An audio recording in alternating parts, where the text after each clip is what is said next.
Hi నమస్తే, welcome to Shri media. ఈరోజు మనతో పుష్ప 2 కాంట్రవర్సీ అందరికీ తెలిసిందే. దానికోసం మాట్లాడడానికి district court advocate Kiran Rakesh గారు ఉన్నారు. ఈరోజు సార్తో మాట్లాడదాం. Hi sir. హాయ్ అండి, నమస్తే. సార్ ఎలా ఉన్నారు? బాగున్నానండి, థ్యాంక్ యూ. సార్ రీసెంట్గా పుష్ప అందరూ ఒక వెయిటింగ్ మూవీ 4 years నుంచి వెయిట్ చేస్తున్నారు ఆ మూవీ రిలీజ్ కోసం. అదొక సెలబ్రేషన్, అందరికీ ఫ్యాన్స్ చెప్పుకోవాలంటే అదొక సెలబ్రేట్ చేయాలనుకుంటారు ఆబ్వియస్లీ. బట్ రీసెంట్గా సెలబ్రేట్ చేద్దామని ఒక ప్రీమియర్ షోలో, ఒక బెనిఫిట్ షోలో సంధ్య అనే థియేటర్లో హైదరాబాద్లో ఒక దారుణమైన సంఘటన జరిగింది. అది అందరికీ తెలిసిందే. ఒక 34 ఉమెన్, ఒక తల్లి మృతి చెందింది, అలాగే వాళ్ళ కొడుకు 10 years ఇప్పుడు క్రిటికల్ కండిషన్లో ఉన్నారు. ఈ సిచ్యువేషన్ ఎవరి నిర్లక్ష్యం వల్ల జరిగిందంటారు? దానివల్ల ఆబ్వియస్లీ సంధ్య థియేటర్ ఓనర్కి కేసు ఫైల్ చేశారు, అలాగే అల్లు అర్జున్ విజిట్ అవ్వడం వల్లే ఒక రీజన్ అని కూడా అంటున్నారు. బట్ జనరల్గా ఎవరి నిర్లక్ష్యం వల్ల ఇలా జరిగిందంటారు? అదేనండి, ముఖ్యంగా ఫస్ట్ ఆఫ్ ఆల్ ఏంటంటే డీప్ కండోలెన్స్. నేను చాలా బాధాకరం ఇది. ఒక ప్రాణం పోవడం అంటే దట్టు ఒక లేడీ, ఉమెన్, పిల్లలు ఉన్నారు, ఆ ఫ్యామిలీ చాలా డిస్టర్బ్ అవుద్ది. దానికి నా కండోలెన్స్ అండి, deep condolence. Most of the thing ఏంటంటే ఇది ఒకరు తప్పిదో మనకి చెప్పలేమండి. ఇది మల్టిపుల్ సినారియోస్లో జరుగుతుంటుంది, మల్టిపుల్ సిచ్యువేషన్స్ ఇందులో ఇన్వాల్వ్ అయ్యి ఉంటాయి. ఒకళ్ళే అంటే లైక్ ఇప్పుడు అల్లు అర్జున్ వచ్చాడంటే అల్లు అర్జున్దే తప్పు అని కానీ చెప్పలేం, సంధ్యా థియేటర్ ఓనర్దే తప్పు అని చెప్పలేం, అలాగని ప్రజలదని కూడా చెప్పలేం, పోలీసులు వారి వైఫల్యం అని కూడా చెప్పలేం. వాళ్ళ ప్రయత్నం వాళ్ళు చేశారు, ఎవరు చేతిలోనే ఉండదు కదండి. ఇలాంటి సంఘటనలు ఎవరు అనుకోరు. ముఖ్యంగా ఏంటంటే జనాలు జాగ్రత్తగా ఉండడం అనేది ఫస్ట్ ఇంపార్టెంట్ థింగ్. ఇలాంటి హ్యూజ్ గ్యాదరింగ్లో కేసు అయితే మ్యాండేటరీ ఫైల్ చేశారు. ఎందుకంటే అల్లు అర్జున్ గారు పోలీస్కి ముందే ఇన్ఫామ్ చేసి పర్మిషన్ తీసుకొని ఇలాగా ఆయన, ఎందుకంటే సెలబ్రిటీ కాబట్టి ఆయనకి ఒక ఫేమ్ ఉంది. ఎందుకంటే రీసెంట్లో బీహార్ వెళ్ళినప్పుడు 2 lakhs ప్లస్ క్రౌడ్ గ్యాదరింగ్ ఉంది, హ్యూజ్ గ్యాదరింగ్. అక్కడ కూడా కావాల్సిన ప్రికాషన్స్ తీసుకున్నారు. ఈవెన్ కేరళ వెళ్ళినప్పుడు కూడా హ్యూజ్ గ్యాదరింగ్స్ ఉన్నాయి. సో అలాంటి సెలబ్రిటీ వస్తున్నారు అని తెలిస్తే పోలీసులు ఇంకా గట్టిగా బందోబస్తు పెట్టి ఇంకా జనాల్ని ఎలా కంట్రోల్ చేయాలనేది వాళ్ళకు ఉన్న ప్రోటోకాల్ బట్టి వాళ్ళు చేసుకునేవారు. బట్ ఏంటంటే అన్ఫార్చునేట్లీ మరి ఆయన లోకల్ అనేమో, మరి ఆయనకి టైం లేదేమో ఇన్ఫామ్ చేయడానికి. ఇన్ఫార్మ్ చేస్తుంటే వేరే రకంగా ఉండేదును అక్కడ సిచ్యువేషన్ అనేది. అంటే లైక్ బట్ జనరల్గా సార్ ఫ్యాన్స్ అనేది వెయిట్ చేస్తుంటారు ప్రీమియర్ షోస్, వాళ్ళకి బెనిఫిట్ షోస్ కావాలి ఆబ్వియస్లీ. బట్ అలాంటి క్రౌడ్ వస్తుందని తెలిసి కూడా పేరెంట్స్ వెళ్ళడం కరెక్టేనా? ఫస్ట్ మన పేరెంట్స్ కోసం మాట్లాడుకుంటే పిల్లలతో వెళ్ళడం కరెక్టేనా? అది కూడా ఒక విషయం అండి. ఇది కూడా జనాలు కొంచెం అవేర్నెస్ తెలుసుకోవాల్సిన విషయం. ఇది ఏంటంటే ఇలా హ్యూజ్ గ్యాదరింగ్స్ ఉన్నప్పుడు మోస్ట్లీ చిన్నపిల్లల్ని అవాయిడ్ చేస్తే మంచిదండి. ఎందుకంటే కంట్రోల్ చేయలేం. మనం అంటే పెద్దవాళ్ళం కాబట్టి ఒకళ్ళు మీద పడ్డా పక్కకి వెళ్ళడం అనేది మనకు తెలుస్తుంది. చిన్నపిల్లలు కనిపించరు మనకి, మన కాలంత ఉంటారు. విజువల్స్ చూసాం కదా బాబుని, చాలా బాధాకరం. నేను ఇంకా బాబు అయ్యాను, బట్ తర్వాత తెలిసింది వాళ్ళ మదర్ కూడా చనిపోయారని. It's really unpredictable actually. ఒక సిచ్యువేషన్ సెలబ్రేట్ చేసుకుంది, ఒక ఫ్యాన్గా వెళ్ళి వచ్చేద్దాం అనే టైంకి ఇలా అయ్యింది. అవునండి, ఇప్పుడు ఆ సంఘటన జరగకుండా ఉంటే వాళ్ళ ఫ్యామిలీ చాలా హ్యాపీ ఫీల్ అవుతారు. వాళ్ళ పిల్లలు కూడా చాలా హ్యాపీగా స్కూల్లో చెప్పుకుందరు, ఇంట్లో సెలబ్రేట్ చేసుకుందరు. లైక్ పుష్ప ఫస్ట్ రోజు సినిమా చూసాం, బెనిఫిట్స్ చూసాం అని చెప్పేసి. కానీ అన్ఫార్చునేట్గా జరిగింది. నేను అంటే అందరికీ తెలుసుకోవాల్సింది ఏంటంటే ఇలా హ్యూజ్ గ్యాదరింగ్ ఉన్నప్పుడు పిల్లల్ని, లేడీస్ని కొంచెం కేర్ఫుల్గా హ్యాండిల్ చేసుకోవాలండి. అంటే ఎక్కువ ఒక గుంపుగా ఉన్న జనాల దగ్గరికి లేడీస్ని కానీ పిల్లల్ని కానీ దగ్గరికి వెళ్లకుండా చూసుకొని వాళ్ళకి అవాయిడింగ్గా దూరంగా ఉంటేనే మంచిదనేది నా ఒపీనియన్. అఫ్కోర్స్ అప్పటికి ఫాదర్ ఇచ్చిన స్టేట్మెంట్ బట్టి ఆయన దూరంగానే ఉన్నారు. సడన్గా రష్ వచ్చేసింది, జనాలందరూ ఒకేసారి స్కాటర్ అయిపోయేటప్పటికి ఒకరినొకరు మిస్ అయిపోయారు. ఆ తోపులాట్లో ఒకరికొకరు మిస్ అయిపోయి తప్పిపోయారు. వాళ్ళ ఫాదర్ దగ్గర పాప ఉంది, బాబుని వాళ్ళ మదర్ వేరే సెపరేట్ అయిపోయారు. సో అన్ఫార్చునేట్లీ బాబు కనిపించాడు కాబట్టి ఇంకా తోపులాట్లో ఎవరు బాబు ఎవరు అనేది చూసుకోరు కదండి. సో ఈ అక్కడ ఉన్న ప్రజలు మాత్రం ఫెయిల్ అయ్యారు యాక్చువల్లీ. అది అక్కడ ఫెయిల్ అయ్యారు అంటే వాళ్ళు కూడా అనుకోలేదు, కనీసం కొంతమంది అన్నా తెలుసుకోవాలి, అంటే తొక్కులేసలాటలాట కింద కనిపిస్తుంది కదా పిల్లలు అని, కానీ వాళ్ళు కూడా కంట్రోల్ చేసుకోవాలి. ఇది ఎలా ఉంటదంటే అండి అక్కడ సిచ్యువేషన్ ఒకేసారి ఒక 20 మంది 30 మంది ఒకేసారి పడిపోతుంటారు అనమాట. వాళ్ళని కూడా వాళ్ళు కంట్రోల్ చేసుకునే లేని పరిస్థితి అక్కడ. కొంచెం బలంగా ఉన్నారనుకోండి అంతమందినన్నా తట్టుకోగలరు, చిన్నపిల్లలు తట్టుకోలేరు కదా. ఇప్పుడు చాలా పిలిగ్రిమ్స్లో కూడా ఇలాంటివి జరుగుతున్నాయని చెప్పి ఈ మధ్యన కొంచెం సెక్యూరిటీ పెంచడం, వాళ్ళకి అవేర్నెస్ ఇవ్వడం, గ్రూపులుగా ఉండకుండా కొంచెం దూరంగా నడిపించడం ఉండడం, ఇవన్నీ చెప్తున్నారు. ఎందుకంటే ముందులా కూడా చిన్న ప్లేసుల్లో గ్యాదరింగ్స్ పెట్టకుండా ఏదన్నా ఈవెంట్స్ కానీ అవుతుంటే కొంచెం విశాలంగా ఉన్న ప్రదేశాలు ఎందుకు పెడుతున్నారంటే ఇలాగ దగ్గరికి ఈ తొక్కిసలాట్లు అవ్వకుండా ఎక్కడికక్కడ బార్గేట్లు పెట్టి ఒక పార్టీషన్స్ పెట్టి ఇంత జనం ఇంత పాటలో ఉండాలని పెట్టుకుంటున్నారు. ఎందుకంటే ఆర్గనైజ్డ్గా ఇలా తొక్కిసలాట అయినప్పుడు డెన్సిటీ ఆఫ్ పీపుల్ తక్కువ ఉంటారు, అప్పుడు ఒకేసారి ఎక్కువ మంది పడడం కానీ ఇలాగా జరగడం కానీ జరగకుండా ఉండడానికి ప్రికాషన్స్ పోలీసు వారు తీసుకుంటారు. అది ముందే ఈ విషయం పోలీసు వారికి తెలిసి ఉంటే ఖచ్చితంగా అలాంటి ప్రికాషన్స్ ఏవైనా చేయొచ్చు కదా. ఎందుకంటే అతనికి తెలుసు, ఆబ్వియస్గా తెలియకుండా అయితే ఒక సూపర్ స్టార్ ఆయనకు స్టార్ అలాగ వచ్చారు కదా సడన్ గా, అతనికి తెలిసి ఉంటుంది అల్లు అర్జున్ వస్తున్నారని. అతను కొంచెం కొన్ని ప్రికాషన్స్ తీసుకున్నా, కొన్ని జాగ్రత్తలు తీసుకున్నా అయ్యే ఛాన్సెస్ అయితే ఉండేవి కాదు కదా. అవునండి, అది కూడా ఒక పాయింటే. ఎందుకంటే ఇప్పుడు పోలీసులు సంజయ్ థియేటర్ ఓనర్ మీరు కేసు పెట్టారు, ఎందుకంటే ఆయనకి మేబీ తెలిసిన తర్వాత కూడా ఆయన అట్లీస్ట్ ఇన్ఫార్మ్ చేసి ఉండాలి. మరి అక్కడ ఏం మిస్కమ్యూనికేషన్ జరిగింది అనేది మనకు తెలియదు. ఎందుకంటే వీళ్ళు వస్తున్నారంటే పోలీసులకు ఆల్రెడీ అప్డేట్ ఉంటుందని ఆయన అనుకోవచ్చు, లేదంటే ఆయన చూసుకుంటారులే మేము థియేటర్కి వెళ్తున్నాం కదా అనేది వీళ్ళు అనుకుంటుండొచ్చు. అతనికి ఒక రైట్ ఉంది కదా, బాధ్యత ఉంది. ఎందుకంటే మన థియేటర్కి వస్తున్నారంటే ఆ సెక్యూరిటీ బౌన్సర్స్ని వాళ్ళ పోలీస్ ప్రొడక్షన్ని పెట్టుకోవాల్సినంత రెస్పాన్సిబిలిటీ థియేటర్ ఓనర్కి అయితే ఖచ్చితంగా ఉంది. దట్టు అది ఆ థియేటర్ చాలా ఫేమస్ థియేటర్ హైదరాబాద్లో, మాస్ క్రౌడ్ ఎక్కువ వస్తుంది, చాలా హ్యూజ్ క్రౌడ్ వస్తుంది. అందులో అలాంటి సెలబ్రిటీస్ అక్కడికి వస్తున్నారు అంటే ఇంకా ఎక్కువ ప్రికాషన్స్. ఇంకోటి ఏంటంటే ప్రీవియస్గా ముందు చాలా సినిమాలు ఆ సెలబ్రిటీస్ ప్రత్యేకంగా సంజయ్ థియేటర్లో చూసిన రోజులు ఉన్నాయి, కానీ అప్పుడెప్పుడు ఇలాంటి సిచ్యువేషన్స్ జరగలేదు. కానీ ఈ సినిమాకి ఇండియాలో ఇప్పుడున్న హైప్కి, ఓవర్ ఎక్స్పెక్టేషన్స్కి, ఫ్యాన్ బేస్కి, రీసెంట్గా ఉన్న కాంట్రవర్సీలకి ఎలాగన్నా ఈ సినిమా ఫస్టే చూడాలి. అందులో సంజయ్ థియేటర్లో చూస్తున్నారంటే అదొక బిగ్ థింగ్ కాబట్టి వాళ్ళు కూడా వస్తున్నారు. ఇవన్నీ మల్టిపుల్ సిచ్యువేషన్స్లో జరిగిన సంఘటన అండి ఇది. కానీ ఒకటండి, నేనైతే దీన్ని తీవ్రంగా ఖండిస్తున్నాను. ఎందుకంటే ప్రాణం అయితే పోయింది కాబట్టి ఇలాంటివి జరగకుండా ముందు చూసుకోవాలి అంటే సినిమా వాళ్ళకి ఎవరైతే హీరోస్ కానీ, ప్రొడ్యూసర్స్ కానీ, థియేటర్ ఓనర్స్ కానీ వాళ్ళ రెస్పాన్సిబిలిటీ తీసుకోవాలి. ఖచ్చితంగా ఫ్యూచర్లో ఇలాంటి పెద్ద సినిమాలు అయితే వస్తాయి, ఆగవు. సో సినిమాలు వచ్చినప్పుడు దానికి తగ్గ ప్రికాషన్స్ వాళ్ళు ఖచ్చితంగా ఫస్ట్ రోజు రిలీజ్ అంటే జనాలు హ్యూజ్ గ్యాదరింగ్ ఉంటుంది. ఈ మధ్యన ముందు ప్రీ రిలీజ్లకి అయితే అక్కడ డీజే పెట్టి ఇంకా హ్యూజ్ లెవెల్లో చేస్తున్నారు. సో అన్నింటినీ వాళ్ళు ఆర్గనైజ్ చేస్తున్నప్పుడు ఈ సెక్యూరిటీ సేఫ్టీ కూడా వాళ్ళు చూసుకోవాల్సిన బాధ్యత అయితే వాళ్ళకు ఉందని నేను అనుకుంటున్నానండి. బట్ అల్లు అర్జున్ కూడా చాలా మంది క్రిటిసైజ్ చేస్తున్నారు, లైక్ బ్యాడ్ కామెంట్స్. అతను రాకపోతే ఏమైపోయింది, రావాలా ఏంటి చెప్పాలి సంథింగ్ అంటున్నారు. దాని మీద ఏమంటారు? అల్లు అర్జున్ రావడం తప్పని కూడా అంటున్నారు, అతను రాకపోతే మేబీ అది జరగకపోవచ్చేమో అని. అదేనండి, ఇప్పుడు చాలా న్యూస్ మీడియా ఛానల్స్లో నేను విన్నాను, అల్లు అర్జున్ వెళ్ళకపోయి ఉంటే ఇలాగ ప్రాణం బతికేది కదా, ఆయన వల్ల ఇలాగైనా. ఇది ఆయన వల్ల అంటూ ఉండదండి, ఇప్పుడు జనాల్లో ఉండాలండి అవేర్నెస్. ఎందుకు అంటే for example daddy cinema release అయినప్పుడు చిరంజీవి గారు ఏం రాలేదు ఇక్కడ వైజాగ్ జగదాంబ థియేటర్లో. చిరంజీవి గారు ఏమీ ఇక్కడికి రాలేదు, కానీ ఆ థియేటర్ ఆ సినిమా రిలీజ్ అయిన ఫస్ట్ రోజు టికెట్ల కోసం కొట్టుకుంటే ఒక ఆయన చనిపోయారు. ఇలాగే తొక్కిసలాట అయ్యి టికెట్ల కోసం కొట్టుకున్నప్పుడు చనిపోయారు. ఇప్పుడు అది చిరంజీవి తప్పని అనలేం కదండి, సినిమా తప్పని అనలేం కదా. అలాగే ఇప్పుడు అల్లు అర్జున్ గారు రావడం వల్లనే కాదు, ఇప్పుడు జనాలు వచ్చిన తర్వాత కూడా ఆయన చూసే ఎగ్జైట్మెంట్లో వాళ్ళని మర్చిపోయి అలాగా బిహేవ్ చేయడం అనేది కరెక్ట్ కాదు. వాళ్ళు అల్లు అర్జున్ గారు వస్తున్నారు, అందరికీ కలుస్తారు, సినిమా చూస్తున్నారు, సో లోపల ఉంటారు, అందరినీ చూసి వెళ్తారు. సెలబ్రిటీస్ అంటే అంతవరకు ఉండాలి, అంతవరకు ఉండదు. ప్రతి మనిషిని వచ్చి పలకరించే అంత ఇది ఉండదు కదా. సో ఆ క్షణంలో వాళ్ళు కొంచెం సంయమనం పాటించి కొంచెం డిసిప్లైన్డ్గా ఉంటే క్రౌడ్ ఇలాంటి తొక్కిసలాట జరగకుండా ఉండేదేమో అనేది నా అభిప్రాయం అండి. ఇప్పుడు fans are expecting Allu Arjun దీని మీద మాట్లాడాలి, వాళ్ళకి ఎలాంటి హెల్ప్ చేయాలి అంటున్నారు, వాటి కోసం ఏమంటారు? ఆల్రెడీ ట్విట్టర్లో ట్వీట్ చేశారు కదా, వాళ్ళకి బ్యాకప్ ఉంటాను, నేను అల్లు చూసుకుంటాను అర్జున్ అని. స్వయంగా ట్విట్టర్ చేశారు ఆర్ ఎల్స్ వాళ్ళ team? Allu Arjun fans tweet చేశారు. ఓకే. బట్ ఎనీవేస్ అండి, ఇప్పుడు తప్పు ఎవరు జరిగినా వాళ్ళు ఉన్నంత మాత్రాన చనిపోయిన ప్రాణం వెనక్కి రాదు. ఆ పిల్లడు ఐసీయూలో ఉన్నాడు, మహా అయితే వాళ్ళు చేయగలదు ఏంటి, ఆ హాస్పిటల్ ఎక్స్పెన్సెస్ ఏమైనా వాళ్ళు సపోర్ట్ చేసినా ఇన్ కేస్ ఫ్యూచర్లో ఆ లాస్ అయితే అలా ఉండిపోద్ది కదా.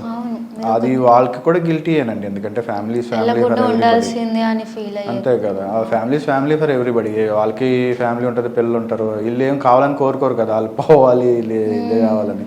ఇదేం హైప్ కోసం చేసిన స్టంట్ కాదు, యాక్సిడెంటల్గా జరిగింది. సో అంటే అని చెప్తున్నాను అదే, ఈ మల్టిపుల్ సినారియోస్లో జనాలకి కావాల్సింది ఏంటంటే అవేర్నెస్ అండి. ఇలా హ్యూజ్ గ్యాదరింగ్స్లో ఉన్నప్పుడు మనం చాలా జాగ్రత్తగా ఉండాలి, తోపులాటలు పెట్టుకోకూడదు, సంయమనంగా ఉండాలి అని చెప్పి డిసిప్లైన్గా డీసెంట్గా ఉండాలనేది జనాల్లోకి రావాల్సిన అవేర్నెస్. అది ఫస్ట్ మనలో ఉండాలంటారా? అంతే. ఆ రెస్పాన్సిబిలిటీ ఎగ్జైట్ అవ్వచ్చు, ఆరొచ్చు, విజిల్స్ వేయొచ్చు, ఎంజాయ్ చేయొచ్చు, అది ఒక లిమిట్ వరకు. మరి ఒకరి మీద ఒకరు పడుకోవడం అనేది చాలా రేంజ్ లో ఉంటారు కదా ఫ్యాన్స్, చాలా తెగించేస్తూ ఉంటారు. మా హీరో గొప్ప అని చెప్పుకోవడానికి ఇంకా ఓవర్ గా ఎక్స్ట్రీమ్ గా వెళ్ళిపోతూ ఉంటారు కదా. అవును, గొప్పేనండి, ఎవరి హీరోలు గొప్పే ఫ్యాన్స్. అది అసలు కరెక్టే అంటారు. ఇప్పుడు ఎవరి లైఫ్ వాళ్ళది. సినిమాలాగే చూస్తే ఇలాంటివి జరగవు కదా. ఇప్పుడు సినిమాలో చూస్తే ఆబ్వియస్లీ ఇలాంటి ఇన్సిడెంట్స్ జరగవు. చాలా ఎగ్జైట్ అయిపోయి ఏదో చేసేద్దాం మన ఫ్యాన్కి. హీరోలు బాగానే ఉంటారు ఆబ్వియస్లీ, వాళ్ళ లైఫ్ వాళ్ళది. ఇప్పుడు ఎంత నష్టం వచ్చింది వీళ్ళకి, ఫ్యాన్స్కి. నేనేమంటానంటే ఫ్యాన్స్ ఇంత ఓవర్ ఎగ్జైట్ అయిపోయి మా హీరో గొప్ప, గొడవలు, మా హీరో గొప్ప కాబట్టి ఇంత క్రౌడ్ వచ్చింది. ఇది కూడా కొంతమంది మా హీరో రావడం వల్ల ఒక మనిషి చనిపోయారని కాకుండా కొంతమంది దానికి కూడా ఇంత క్రౌడ్ అంటే మా హీరోకి ఇంత ఫ్యాన్ బేస్ ఉందని చెప్పుకొని ఉన్నారు. అలాంటి మెంటాలిటీ అది కరెక్టేనా అసలు? అది చూడండి, ఇప్పుడు ఒక స్టేజ్ వరకు అది వాళ్ళకి కరెక్ట్ అనిపిస్తుంది. ఒక స్టేజ్ తర్వాత వాళ్ళకి మెచ్యూరిటీ లెవెల్స్ పెరిగిన తర్వాత ఓకే, అప్పట్లో ఆ వయసులో అలా చేసామని అనుకుంటారు, రియలైజ్ అవుతారు. కానీ యంగ్ ఏజ్ కదా, కాలేజ్ టైమ్స్లో, స్కూల్స్ టైమ్స్లో వాళ్ళకి అదే టైంపాస్, లైక్ అదే ఒక హైప్ ఇచ్చేది, వాళ్ళకి సెల్ఫ్ హైప్ ఇచ్చేది అదే. సో వాళ్ళకి ఏంటంటే మేము గొప్ప అని చూపించుకోవాలంటే మా అల్లు అర్జున్ ఫ్యాన్స్ గొప్ప, మేము జూనియర్ ఎన్టీఆర్ ఫ్యాన్స్ గొప్ప, ప్రభాస్ ఫ్యాన్స్ గొప్ప, పవన్ కళ్యాణ్ ఫ్యాన్స్ గొప్ప, ఎవరికాళ్ళు గొప్పే. ఇప్పుడు రేపు పొద్దుట వాళ్ళందరూ ఫ్యామిలీ మెంబర్సే, అందరూ ఒక ఇంట్లో ఉంటారు. రేపు పొద్దుట మీటింగ్స్లో అందరూ ఈక్వల్గానే ఉంటారు. బట్ ఏంటంటే ఈ ఫ్యాన్స్ హైప్, మావాడు గొప్ప అంటే మావాడు, అందరూ గొప్పే అండి. సినిమా హిట్ అయితే గొప్ప, సినిమా ఫ్లాప్ అయితే లేదు. ఇది డిపెండ్స్, ఎవరు శాశ్వతంగా ఉండరు కదా. సో ఏంటంటే ఫ్యాన్స్లో కూడా వాళ్ళు చేసే దాన్ని బట్టి, ఇప్పుడు గొప్ప అనడం కన్నా మా ఫ్యాన్స్ మేము ఎంత చేసాం, మా హీరో ఎంత చేసాడని వాళ్ళు కూడా వాళ్ళతో పార్టిసిపేట్ చేసి ఏదైనా కొంచెం మంచి యాక్టివిటీస్ చేస్తే జనాల్లో ఫ్యాన్ బేస్కి ఒక వాల్యూ ఉంటుందండి. ఇప్పుడు ఫర్ ఎగ్జాంపుల్ ఒకనొక టైంలో పవన్ కళ్యాణ్ గొప్పే, కొన్ని విషయాల్లో ఫ్యాన్స్ వల్ల ఆయనకు బ్యాడ్ నేమ్ వచ్చింది, కొన్ని విషయాల్లో ఫ్యాన్స్ వల్ల గుడ్ నేమ్ కూడా వచ్చింది. ఎందుకంటే ఫ్యాన్స్ పవన్ కళ్యాణ్ పేరు చెప్పుకుని కొన్ని హెల్ప్స్, సోషల్ యాక్టివిటీస్ చేయడం వల్ల ఆయనకు మంచి పేరు వచ్చింది. సిమిలర్లీ ఆ ఫ్యాన్సే ఒక్కొక్క సిచ్యువేషన్లో పవన్ కళ్యాణ్ పేరు చెప్పుకొని గొడవలు చేయడం వల్ల కూడా ఆయనకు బ్యాడ్ నేమ్ వచ్చింది. సో అలా కాకుండా అందరూ కొంచెం మంచి పద్ధతిలో వెళ్ళి వాళ్ళ హీరోకి మంచి పేరు తెద్దామనే ఇదిలో ఉంటే ఆ ఫ్యాన్ బేస్ అనేది స్ట్రాంగ్గా ఉంటుంది. ఆ హీరోకి కూడా మంచి పేరు వస్తుంది రేపు పొద్దుట. అరే వాళ్ళ నా హీరో ఫ్యాన్స్ అంటే అలా ఉండాలిరా అన్నట్టు. అవును, మూమెంట్ అయితే ఎంజాయ్ చేయొచ్చు, అందరూ ప్రతి ఒక్కరు ఫ్యాన్ మూమెంట్ ఎంజాయ్ చేయొచ్చు, బట్ అది లిమిట్స్ లో ఉండాలి.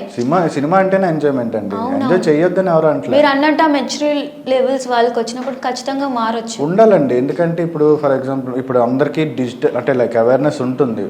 ముందంటే అంత ఎడ్యుకేషన్ లేకపోయి వాళ్ళకి ఏం చేస్తున్నారో తెలియక డ్రింక్ చేసి మూవీస్కి వచ్చి కొంచెం బిహేవియర్ వేరేగా ఉండేది.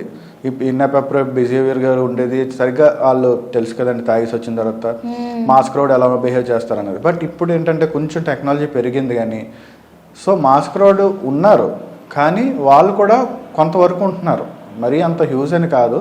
బట్ ఎక్కడో అక్కడక్కడ కొన్ని ఇలాంటి సంఘటనలు రిపీట్ అవ్వడం వల్ల మొత్తం అందరికీ బ్యాడ్ నేమ్ వస్తుందండి. అది టాక్సిక్ అయిపోతుంది. బయట అవ్వనివ్వండి, సోషల్ మీడియా అవ్వనివ్వండి, ఇలాంటి సిచ్యువేషన్ జరుగుతుంటే ఇంకా టాక్సిక్, జనాలు ఇంకా టాక్సిక్ అయిపోతున్నారు. అంటే ఒక బ్యాడ్ సిచ్యువేషన్ అవుతే దాన్నే పట్టుకుంటున్నారు. ఇప్పుడు ఇది అయ్యింది, ఇది అందరూ బ్లేమ్ చేయనందుకు మీరు అన్నట్టు మన మీద ఉంది. యాక్చువల్లీ మన నిర్లక్ష్యం వల్ల జరిగింది. బట్ ఇక్కడ ఏంటి హైలైట్ చేస్తున్నారు, అల్లు అర్జున్నే హైలైట్ చేస్తున్నారు. అదైతే మంచి విషయం కాదు కదా. వాళ్ళకి ఏం కావాలి, ఇక్కడ అల్లు అర్జున్ సినిమా ఫ్లాప్ అవ్వడం కావాలి, వాళ్ళు అలాగే ఆలోచిస్తున్నారు. వాడి సినిమా హిట్ వాళ్ళని అక్కడ డిగ్రేడ్ చేద్దాం అనుకో ఈ సిచ్యువేషన్ వాళ్ళు అలా హైప్ ఇస్తున్నారు అనమాట. ఒక మనిషిలో అయింది అంత హ్యుమానిటీ పోతుంది యాక్చువల్లీ మన సొసైటీలో. అవునండి, ఇప్పుడు ఏంటంటే కొన్ని కమర్షియల్ యాంగిల్స్లో చూసుకుంటే వాళ్ళ బెనిఫిట్ ఏది బెనిఫిట్ అవుతుందో ఆ రకంగా వాళ్ళు స్టేట్మెంట్స్ ఇస్తారు. లైక్ కొంతమంది నెగిటివ్ క్రిటిక్స్గా నెగిటివ్ ఫీడ్బ్యాక్ ఇస్తే వాళ్ళని 2-3 సార్లు ట్రోల్ చేయడం, వాళ్ళు ఫేమస్ అవడం అని కొన్ని సిచ్యువేషన్స్లో అవుతుంది. అలాగే అయిన వాళ్ళు ఇప్పుడు సినిమాల్లో కూడా యాక్ట్ చేస్తున్నారు, మీకు తెలిసిందే. అది డిఫరెంట్ కైండ్ ఆఫ్ ప్రివ్యూస్ ఇవ్వడం, డిఫరెంట్ కైండ్ ఆఫ్గా కొంచెం రివ్యూస్ వెరైటీగా చెప్పడం వల్ల వాళ్ళు ట్రోల్ అవుతున్నారు. అలాంటి హైప్ కోరుకున్న వాళ్ళు కొంతమంది ఉన్నారు, అంటే సర్టెన్ క్లాస్ ఆఫ్ పీపుల్. అలా కాకుండా నార్మల్గా జెన్యున్గా రివ్యూ ఇచ్చేవాళ్ళు కొంతమంది ఉన్నారు. ఒకరిని అంటే ఇప్పుడు పవన్ కళ్యాణ్కి ఒకళ్ళు ఇష్టం ఉండొచ్చు, ఒకరికి ఇష్టం లేకపోతే ఆ సినిమా నాకు నచ్చలేదని ఆబ్వియస్గా అదే చెప్తారు. అవి ఇష్టం ఉన్నా లేకపోయినా పాజిటివ్ రివ్యూ ఇవ్వాలని లేదు కదండి. సో ఎవరి ఒపీనియన్స్ వాళ్ళు ఎక్స్ప్రెస్ చేసుకుంటారు. కానీ దాన్ని కాంట్రవర్సీ చేసుకొని మా హీరో సినిమా బాగుందన్నా మీరు బాగోలేదన్నారా, ఇది మీరు అన్నెసరీ కాంట్రవర్సీ చేసుకోకూడదు. అది బాగుందో బాగోలేదో అనేది ఆబ్వియస్లీ తెలిసిపోతుంది. ఇప్పుడు ఫర్ ఎగ్జాంపుల్ ఒక బాహుబలి కానీ అలాంటి పెద్ద పెద్ద సినిమాలు, పుష్ప 1 ఉంది, చాలామందికి అది నచ్చింది. అంతమందికి అది ఎంతమంది ఫ్లాప్ అన్నా సరే సినిమాలో వర్త్ ఉంది కాబట్టి అది హిట్ అయింది, నేషనల్ అవార్డు వచ్చింది కదండి. వర్త్ లేకపోతే వాళ్ళు ఫ్లాప్ అన్న హిట్ అన్నా సినిమాలో వర్త్ లేకపోతే ఏమీ చేయలేరు. జనాలు ఒకళ్ళిద్దరు బాగాలేదన్నంత మాత్రాన సినిమా బాగోకుండా పోదు. 10 మంది బాగున్నదని చెప్పి బాగోలేదు పాజిటివ్ అయిపోదు కదా. డిపెండ్స్ అపాన్ ద మూవీ అంతే. అవునవును. సో ఇన్సిడెంట్ వల్ల ఖచ్చితంగా కొన్ని చేంజెస్, కొన్ని రూల్స్ అయితే రావాలి. గవర్నమెంట్లో నుంచి రావాలి, సంధ్య థియేటర్ నుంచి రావాలి. సో ఇప్పుడు రీసెంట్గా ఇప్పుడు మన తెలంగాణ బెనిఫిట్ షోస్ క్యాన్సిల్ చేశారు. మార్నింగే ఉంటే లైక్ ఇలా ఎర్లీగా ఉండవు అన్నారు. ఇంకా ఎలాంటి చేంజెస్ ఉంటే ఇలాంటివి తగ్గుతాయి అంటారు? సినిమాలు ఇప్పుడు ఆల్మోస్ట్ కొంచెం మంచిగానే ఉన్నాయండి. కొన్ని లోకల్ థియేటర్లు కాకుండా ఐనాక్స్ కల్చర్ వచ్చింది. మనకు most of the like OTT platforms వచ్చేసాయి కాబట్టి థియేటర్కి వెళ్ళి చూడడం తక్కువ. బట్ థియేటర్ ఓనర్స్ కూడా వాళ్ళకి కూడా బిజినెస్ అవ్వాలి కాబట్టి కొన్ని వాళ్ళు కూడా కైండ్ ఆఫ్ ఈవెంట్స్ పెట్టి హైప్ చేసుకొని వాళ్ళని అట్రాక్ట్ చేసుకునే పరిస్థితుల్లో. ఎందుకంటే ముందు వరకు 10 years బిఫోర్ వరకు ఏదన్నా ఒక మూవీ రిలీజ్ అయిందంటే 100 days సెలబ్రేషన్స్, 175 days సెలబ్రేషన్స్ అవి సెలబ్రేట్ చేసుకునేవారు. ఇప్పుడు ఒక మూవీ 1 week 10 days ఆడడం కూడా గొప్ప. నేను ఫర్ ఎగ్జాంపుల్ ఎవరన్నా మనం 2 weeks ఆగిన తర్వాత వెళ్దాం అనుకుంటే ఆ మూవీ థియేటర్లో ఉండట్లేదు, ఓటీటీలోకి వచ్చేస్తుంది. సో జనాలు కూడా అంత టైం లేదు. అందుకని ఈ రేట్లు హైప్ చేయడం, ఒకేసారి వాళ్ళు ఇన్వెస్ట్మెంట్ అంతా రికవర్ చేసుకోవడానికి ప్రొడ్యూసర్స్ రేట్లు హైప్ చేయడం, మల్టిపుల్ షోస్, బెనిఫిట్ షోస్ అని చెప్పేసి ఇవన్నీ ఈ కైండ్ ఆఫ్ కల్చర్లో పెట్టుకున్నారు. ఎందుకంటే వాళ్ళ బిజినెస్ నడాలి కదండి. సో జనాలకు కూడా ఏంటి అంత వెయిట్ చేసే టైం కూడా జనాలకు లేదు. ఎందుకంటే 100 రోజులు ఒక సినిమాని చూడాలనే టైం ఇప్పుడు జనాలకు లేదు. ఒక సినిమా అయిపోయిన తర్వాత ఇంకో సిరీస్ ఇదో అలా చూసుకుంటే వాళ్ళు టైం వేస్ట్ చేసే ఇప్పుడు సిచ్యువేషన్లో లేరు జనాలకు. వాళ్ళకి ఎప్పటికప్పుడు కొత్తది కోరుకుంటున్నారు వెంటనే. ఎందుకంటే అంత అప్గ్రేడ్ అయిపోతున్నారు. సో అంత షార్ట్ టైంలో వాళ్ళు కూడా చూసేయాలి, ఫస్ట్ రోజే చూసేయాలి. ఇన్ని lakhs of people ఫస్ట్ రోజు చూసేయాలంటే అంటే ఎన్ని థియేటర్స్ ఇవ్వాలి, ఎంత వ్యాస్ట్గా దాన్ని రిలీజ్ చేయాలనేది యూ కెన్ ఇమాజిన్ దట్. ఎందుకంటే కొన్ని సిచ్యువేషన్స్లో టికెట్లు దొరకలేదని చెప్పి సూసైడ్ చేసుకున్న సందర్భాలు కూడా ఉన్నాయి కొంతమంది ఫ్యాన్స్, కొంతమంది హీరోల కోసం. సో ఇవి కూడా కాకుండా మరి అందరికీ సాటిస్ఫై చేసేటట్టు మల్టిపుల్ థియేటర్స్లో రిలీజ్ చేయాల్సి వస్తుంది సినిమా. సో అందరూ ఇప్పుడు నాకు తెలిసి మోస్ట్ ఆఫ్ ద 50% క్రౌడ్ అందరూ కవర్ చేసి ఉంటారు ఈ మూవీని. సో వాళ్ళకి బిజినెస్ అయిపోయింది. ఇప్పుడు బిజినెస్ రొటేషన్ ఏంటి, 1 dayలో ఇన్ని క్రోర్స్ వచ్చాయి, 2 daysలో ఇన్ని క్రోర్స్ వచ్చాయి, 3 daysలో ఇన్ని క్రోర్స్ వచ్చాయి, రికార్డ్ బ్రేకింగ్ క్రోర్స్. అది ఇలాగే కంటిన్యూ అవుతుంది, ఇలాగే ఫ్యూచర్లో కూడా ఉంటుందండి. ఏదన్నా ఇంకేంటంటే తర్వాత మళ్ళీ అంటే ఇలాంటి ఇన్సిడెంట్స్ జరుగుకునే కొన్ని జాగ్రత్తలు. ఇప్పుడు ఎలాగో బెనిఫిట్స్ క్యాన్సిల్ చేశారు, ఓకే, ఫ్యాన్స్ కొంచెం జాగ్రత్త పడతారు. అలాగే ఇలాంటి తొక్కిసలాట్లు, ఇప్పుడు ఆడియో లాంచెస్ అలాంటి జరుగుతూ దేవరా అనేది క్యాన్సిల్ చేశారు. అది మంచి విషయం, ఎందుకంటే క్రౌడ్ ఎక్కువ వచ్చిందని ఆ ఆడియో రిలీజ్ని క్యాన్సిల్ చేశారు. అలాంటి కొన్ని జాగ్రత్తలు తీసుకుంటే, అంటే కొన్ని జాగ్రత్తలు కొన్ని మీరేమైనా చెప్తే. అది ఇప్పుడు ప్రజెంట్ యాక్చువల్గా మంచిగానే జరుగుతున్నాయండి ఈవెంట్స్, ముందులా కాకుండా ప్రాపర్ ప్లాన్డ్గా ఆర్గనైజ్డ్గా స్పేషియస్ ఏరియాస్లోనే ఈవెంట్స్ పెట్టుకుంటున్నారు. కొంతమంది అయితే మీరు అన్నట్టు ఈవెంట్స్ కూడా క్యాన్సిల్ చేసుకుంటున్నారు. ఎందుకంటే ఇలాంటి హ్యూజ్ క్రౌడ్ రావడం వల్ల అందరికీ ముందు ఫస్ట్ లైక్ స్టేజ్ దగ్గరికే అకామిడేషన్ ఉండాలి అన్న ఇదిలో, లేదంటే బ్యాక్ నుంచే వాళ్ళు ఇంకా అరిచి ఏదో ఒక వాళ్ళు హైప్ క్రియేట్ చేసుకోవడానికి, ఫ్యాన్ బేస్ చూపించుకోవడానికి ఇవన్నీ జరుగుతున్నాయి కాబట్టి కొంతమంది కంట్రోల్ చేయలేరు. ఎంత పోలీసు వాళ్ళు కంట్రోల్ చేద్దాం అనుకున్నా, ఎంత మీడియాలోకి వచ్చిన సిచ్యువేషన్స్, ఎంత హీరోలు చెప్పినా సరే ఫ్యాన్స్ అనేవారు వినరు. వాళ్ళకి ఏంటంటే ఆ హైప్ కావాలి. మేము ఆ ఫ్యాన్ ఆ ఈవెంట్లో మేము ఎంత గొప్పగా చేసాము, ఆ ఈవెంట్లో ఎంత హైప్ చేసాము అనేది వాళ్ళకి రేపు పొద్దుట చెప్పుకోవాలి. సో ఆ హైప్ కోసం వాళ్ళు ఖచ్చితంగా అలాంటిది ఏదో క్రియేట్ చేస్తుంటారు. సో దట్ ఫ్యూచర్లో కొంచెం మైండ్ సెట్స్ అయితే మారాలి. ఫ్యూచర్లో మైండ్ సెట్ మారాలి. లేదు అనుకుంటే ఇప్పుడు రీసెంట్గా ఓటీటీలో మూవీస్ రిలీజ్ అయినట్టు రేపు పొద్దుట సేమ్ సిమిలర్గా ఆడియో ఫంక్షన్స్ ఈ ఈవెంట్స్ కూడా ఓటీటీలోనే పెట్టుకుని వాళ్ళొక ప్రైవేట్ స్టేజ్లో సెట్లో పెట్టుకుంటే అందరూ హ్యాపీగా ఇంట్లో కూర్చొని చూసుకోవచ్చు ప్రశాంతంగా. అందరికీ చూసినట్టు ఉంటుంది, అందరికీ దగ్గర నుంచి చూసినట్టు ఉంటుంది. ఇప్పుడు అక్కడ ఈవెంట్ లైవ్లో ఉన్నా సరే ఏ ఫ్యాను దగ్గర నుంచి చూడలేడు. ఎక్కడో స్టేజ్ ఉంటుంది, స్టేజ్ వీళ్ళు ఎక్కడో ఉంటారు, వాళ్ళు అక్కడ హీరో కూడా దగ్గర నుంచి కనిపించడు వాళ్ళకి. అక్కడ నుంచి ఏదో అరుస్తారు తప్పితే ఆ మూమెంట్కే వెళ్తారు, అరుద్దాం అంతే. ఆ హైప్ హీరోకి హైప్ ఇవ్వాలని చెప్తే ఏం హీరో కనిపించరు, అక్కడ ఎవరున్నారు కనిపించరు, యాంకర్ కనిపించరు, వీళ్ళు కూడా మీ టీవీలో కనిపించరు. అట్లీస్ట్ డిజిటల్ ఓటీటీలో కానీ వీటిల్లో రిలీజ్ చేస్తే ఆ క్రౌడ్ని కొంచెం దగ్గర నుంచి కవర్ చేసినట్టు ఉంటుంది, ఆ ఫ్యాన్స్ కవర్ అవుతారు, హీరోని దగ్గర నుంచి చూసినట్టు ఉంటుంది, ఆ ఈవెంట్ కూడా కొంచెం ఎంటర్టైనింగ్గా ఉంటుంది. సో ఇప్పుడు ప్రొడ్యూసర్లు కూడా దాన్ని ఈవెంట్ని ఎలాగో అంటే అన్నీ కమర్షియల్గా పెట్టుకోవట్లేదు కదా, పాసెస్ అవన్నీ ఇచ్చేసి కొన్ని వరకు కమర్షియల్గా పెట్టుకుంటున్నారు. కాబట్టి వాళ్ళ వరకు వాళ్ళ మూవీ సెలబ్రిటీస్ వరకు పాసెస్ పెట్టుకొని లిమిటెడ్గా ఒక ఆడిటోరియంలో పెట్టేసుకొని మిగతాదంతా ఓటీటీ రిలీజ్ చేసి దానికి ఎలాగో సబ్స్క్రిప్షన్స్ ఉంటాయి కాబట్టి ఆ సబ్స్క్రిప్షన్స్లో ఛార్జ్ చేసుకుంటే ఆ ఓటీటీ వాళ్ళతో మాట్లాడుకొని వాళ్ళకి బెనిఫిట్ అవుతుంది, వ్యూవర్స్ పెరుగుతారు. సో దట్ ఇలాంటి సంఘటనలు కూడా జరగకుండా ఉంటాయి. అంటే నా ఒపీనియన్ అది. నిజమే, జరగకుండా ఉండకూడదు. ఈ సిచ్యువేషన్ నుంచి జనాలు నేర్చుకోవాలి యాక్చువల్లీ. సో మీరు నిన్నే పుష్ప రిలీజ్ అయింది, మీరు చూసారా మరి? టికెట్స్ వచ్చాయి కానీ నాకు టైం కుదరలేదండి. నేను మీ నుంచి ఒక మంచి రివ్యూ అడుగుదామని. నేను మూవీ చూడలేదు, విన్నాను బాగుందని చెప్పి, చాలా బాగుందని విన్నాను. ఓకే, బాగుంటే సినిమా మంచిదే కదండి. మన సౌత్ ఫిలిమ్స్ హిట్ అవుతుంటే మనకే కదా గొప్ప. అవును. సో రివ్యూస్ కోసం మనం మాట్లాడుకుంటే రీసెంట్గా చెన్నైలో ప్రొడ్యూసర్స్ వాళ్ళు ఫైల్ చేశారు లైక్ రివ్యూస్ ఇవ్వకూడదు, బట్ కోర్ట్ అది కొట్టేసింది. సో దాని మీద అది కరెక్ట్ అయినా లైక్ మన ఓన్ రివ్యూస్ మనం ఇవ్వకూడదని ప్రొడ్యూసర్స్ అలాగా చేయొచ్చా యాక్చువల్లీ? అది వాళ్ళకి పిల్లేసుకునే హక్కు వాళ్ళకే ఉంది. ఎందుకంటే అది పబ్లిక్ ఇంటర్ లిటిగేషన్. వాళ్ళకి అనిపించింది దానివల్ల ఏంటంటే వాళ్ళ మూవీస్కి రివ్యూస్ రావడం వల్ల వెంటనే క్రౌడ్ తగ్గిపోతుందని అనుకొని. But according to the Indian constitution మనకి right to speak, right to express కాబట్టి ఫండమెంటల్ రైట్ అది. ఎవరు రివ్యూస్ ఎవరు ఒపీనియన్స్ వాళ్ళు ఎక్స్ప్రెస్ చేసుకోవచ్చు ఇండియాలో, దానికి ఎవరికి ఆపే హక్కు లేదు. బట్ వాళ్ళకి లాస్ వస్తుందని వాళ్ళు ఇలాగా చేసే హక్కు కూడా వాళ్ళకి లేదు. అందుకని కోర్టు దాన్ని రిజెక్ట్ చేసింది. చేసే హక్కు కూడా ప్రొడ్యూసర్స్కి లేదు, తెలిసి కూడా వేశారంటారా ఆ కేసు? వాళ్ళు ట్రై చేశారండి. ఇప్పుడు దానివల్ల వాళ్ళకి లాస్ వస్తుందని చెప్పి ఆ కమర్షియల్ బేసిస్లో వేశారు. సో అలాగని చెప్పేసి ఒక వాళ్ళు జనాలకు మాట్లాడే హక్కు లేదని చెప్పడానికి లేదు కదా. అంటే కొంతమంది బ్యాడ్ రివ్యూస్ ఇవ్వడం వల్ల. బ్యాడ్ రివ్యూస్ గుడ్ రివ్యూస్ అని ఏముంటుందండి. మీకు చెప్పాను కదా, మీకు ఆల్రెడీ చెప్పాను, లైక్ సినిమా బాగున్నది అంటే అది ఎలా ఉన్నా సరే హిట్ అవుతుంది ఖచ్చితంగా. అది అందులో కొంచెం అంత ఎఫెక్ట్ లేదు, యావరేజ్గా ఉన్నదంటే యావరేజ్గానే ఆడుతుంది, అంతే కదండి. అది మీ ఒపీనియన్. అంటే కొంతమంది కావాలని సినిమా కూడా నేను ఒక రివ్యూ చూసాను యాక్చువల్లీ. నిన్న 9:30 ప్రీమియర్ షో అయింది కదా, అయిన తర్వాత 20 minutes సినిమా చూసాడు అంతే. జస్ట్ 20 minute ఇంట్రడక్షన్ చూసి సినిమా బాగాలేదు పుష్ప అని పెట్టారు.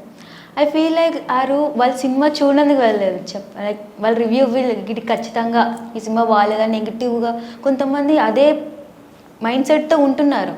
సో వాళ్ళ కోసం ప్రొడ్యూసర్ చిన్న హెల్ప్ అదే ఏదో ట్రై చేశారని అనుకోవచ్చు కదా. అసలు రివ్యూస్ ఎవరు నమ్మమన్నారండి? అంతే అంటారా? అంటే కొంతమంది ఇన్ఫ్లుయెన్స్ అవుతారు కదా, ఇప్పుడు రివ్యూస్ చూసి చాలా మంది ఇన్ఫ్లుయెన్స్ అవుతారు. ఇన్ఫ్లుయెన్స్ అవ్వకండి రివ్యూ కోసం. అది మన మనుషులకి అది చాలా కష్టం ఇన్ఫ్లుయెన్స్ అవ్వడం. మీరు ఒకటే సింపుల్, రివ్యూస్ ఫ్లాల్స్ వస్తాయని మీరే చెప్తున్నారు, మీరే అడుగుతున్నారు, మీకు తెలుసు రివ్యూస్ జెన్యున్ గా ఉండవని. అలాంటప్పుడు మీరు వాటిని చూసి ఎందుకు ఎఫెక్ట్ అవుతారు? కొంతమంది. ఇప్పుడు మీరున్నారు యాక్చువల్లీ, మీరున్నారు రాకేష్ గారు మంచోళ్ళని ఒకరు చెప్తారు, రాకేష్ గారు మంచోళ్ళు కాదని చెప్తారు. మనం ఏంటనుకో రెండు ఉంటాయి, మాట్లాడే వరకు తెలియదు అనుకోండి, బట్ ఏదైతే ఎఫెక్టివ్గా ఉందో అదే నమ్ముతాం కదా. అదే అంటున్నాను కదా, ఇది మీ పర్సనల్ ఒపీనియన్ మీకు ఉండాలి. ఎవరో చెప్పిన ఒపీనియన్ మీరు తీసుకుంటే ఇలాగే ఉంటుంది. అది మీరు ఇన్ఫ్లుయెన్స్ అవుతున్నారు అంటే అది తప్పు మీరు ఉంటుందండి. ఎవరో చెప్పిన మాట మీరెందుకు వినాలి? మీకంటే ఓన్ ఒపీనియన్ ఉంది కదా. ఇప్పుడు మీకు అదే అంటున్నాను కదా, మీకు మీ రైట్ మీకు ఉంది, మీరే ఎక్స్ప్రెస్ చేయొచ్చు. లేదు బాగుంది అనేది మీరు చెప్పుకోవచ్చు. ఇప్పుడు మూవీ బాగుంది అంటే, ఇప్పుడు ఫర్ ఎగ్జాంపుల్ కొన్ని మూవీస్ ఉన్నాయి, అది థియేటర్లో బాగా లైక్ రన్ అవ్వలేదు, కానీ ఓటీటీల్లో సూపర్ డూపర్ హిట్లు మామూలుగా. ఎందుకంటే ఆ థియేటర్లో దానికి అంత పబ్లిసిటీ రాలేదు, అది నెగిటివ్ టాక్ ఏం రాలేదు, కానీ పబ్లిసిటీ రాలేదు. మార్కెటింగ్ ఉన్నా దానికి అంత సినిమా మంచి చాలా బాగున్నాయి, కొన్ని సినిమాలు ఉంటాయి. ఇప్పుడు మళ్ళీ రిలీజులు కూడా అయిన సినిమాలు అయ్యి. సో అలాగా అది మీకు అందుకే చెప్తున్నాను, ఒక రివ్యూని మీరు పట్టుకొని ఒక రివ్యూ బేస్ చేసుకొని మూవీని డిసైడ్ చేయడం అనేది కరెక్ట్ కాదండి. అది మూవీ మీకు ఇంట్రెస్ట్ ఉంటే మూవీ మీద చూడండి, ఇంట్రెస్ట్ లేదా మానేయండి. అంతేగాని మూవీ బాగుంది బాగాలేదు ఆడ అలా చేసేది. చాలా మంది రివ్యూస్ మీద డిపెండ్ అయ్యి ఉంటారు కదా. కొంతమంది రివ్యూస్ అంటే డబ్బులు సేవ్ చేసుకుందామని కొంతమంది చెప్పేది నమ్మేసి అక్కడితో ఆగిపోతారు. సో వాళ్ళ కోసం ప్రొడ్యూసర్స్ ఇలా స్టెప్ వేసి ఉంటారని అంటున్నాను అంతే. ఇప్పుడు ప్రొడ్యూసర్కి ఎలా లాస్ వస్తుంది? నచ్చిన సినిమా చూస్తే మనకి కూడా లాస్. అలా ఉండదండి. డబ్బులు అది చూడాలనుకుంటే చూస్తాడు, లేదంటే లేదు. డబ్బులు పట్టుకొని సినిమా చూడాలని రోజుల్లో ఇప్పుడు సినిమా టికెట్లు హైలో ఉన్నాయి, అందరూ ఇంట్రెస్టెడ్. కానీ ఫస్ట్ రోజు అంటే అందరూ ఎగబడి చూస్తున్నారు. ఇప్పుడు పుష్ప లాంటి సినిమాలు కాదు, మీరు చెప్పేది రివ్యూస్ ఎక్కడ ఎఫెక్ట్ అవుతాయంటే కొన్ని చిన్న సినిమాలకి మధ్యలో చిన్న యాక్టర్లు మిడిల్ యాక్టర్ ఉంటారు కదా, వాళ్ళకైతే ప్రాబ్లం ఉండదు. ఇప్పుడు చిన్న హీరోస్కి కొత్తగా వచ్చిన చిన్న సినిమాలకి అవి ఎఫెక్ట్ అవుతాయి రివ్యూస్కి. సో అవి కూడా చిన్న సినిమాలు రివ్యూస్ ఎఫెక్ట్ అవుతాయి. బట్ అలాంటి చిన్న సినిమాలు కూడా కొన్ని హిట్ అయినవి ఉన్నాయి, కొన్ని పెళ్లి చూపులు కానీ ఇంకా అలా కొన్ని మూవీస్ ఉన్నాయి, అవి కూడా హ్యూజ్ హిట్ అయినవి ఉన్నాయి మార్కెట్లో. వాటికి పెద్ద పేరు వచ్చింది, మనీ కూడా వచ్చింది. అది నేను అనేది ఏంటంటే ఆ రివ్యూస్ మీద బేస్ అవ్వకండి. నా ఒపీనియన్ నేను చెప్తున్నాను, అది అందరికీ నేను వాళ్ళ ఇండివిజువల్ ఒపీనియన్ బట్టి వాళ్ళు మూవీ వెళ్ళి చూస్తే, మూవీ అనేది ఎంటర్టైన్మెంట్ అండి, దాన్ని ఎంటర్టైన్మెంట్గానే చూడండి. దాని రివ్యూస్ చూసుకొని జనాలు ఏం చెప్తున్నారో చూసుకొని అన్నీ ఇప్పుడు ఇప్పుడు బయట వచ్చే ఈ ట్రోల్స్ రివ్యూస్ కూడా అన్నీ వాళ్ళకి ఎంటర్టైన్మెంట్, మనకి ఎంటర్టైన్మెంట్ అయి 10 సార్లు ఎందుకు చూస్తాం మనం? ఆడెవడో రివ్యూ ఫన్నీగా చెప్పాడనో, ఇలా వెరైటీగా చెప్పాడనో, కొంచెం క్రేజీగా చెప్పాడనో సరే 10 సార్లు చూస్తాం, కానీ అది అంత పర్సనల్గా మనం తీసుకోం కదా. అంటే కొంతమంది స్పెసిఫిక్గా రివ్యూస్ కూడా ఫాలో అవుతూ ఉంటారు. ఈడిచ్చేదే కరెక్ట్ అనే కొంతమంది ఫీల్ అవుతారు. పొలిటికల్ రివ్యూస్కే ఇక్కడ దిక్కులేదండి. ఇంక సినిమా రివ్యూస్ వీళ్ళు ఎవరో ఏదో చెప్పారని చెప్పేసి సినిమా ఫ్లాప్ హిట్ ఒకళ్ళిద్దరు చెప్పిన దాని మీద బేస్ అయ్యి ఉండదండి నా ఒపీనియన్. ఇప్పుడు ఫస్ట్ రోజు చూసి పావుగంట చూసి బోరింగ్ ఉంది, సినిమా మొత్తం చూసి కేకలా ఉంది అంటే లైక్ చాలా బాగుంది అనేది it's not the way to decide the movie నా ఒపీనియన్లో. ముందు సినిమా మీకు అనిపిస్తే సినిమా గురించి చూడండి, లేదంటే మీకు తెలిసిన వాళ్ళని అడగండి, వాళ్ళు చూసిన వాళ్ళని, వాళ్ళు చెప్తే దాన్ని బట్టి మీరు డిసైడ్ అవ్వండి అప్పుడు.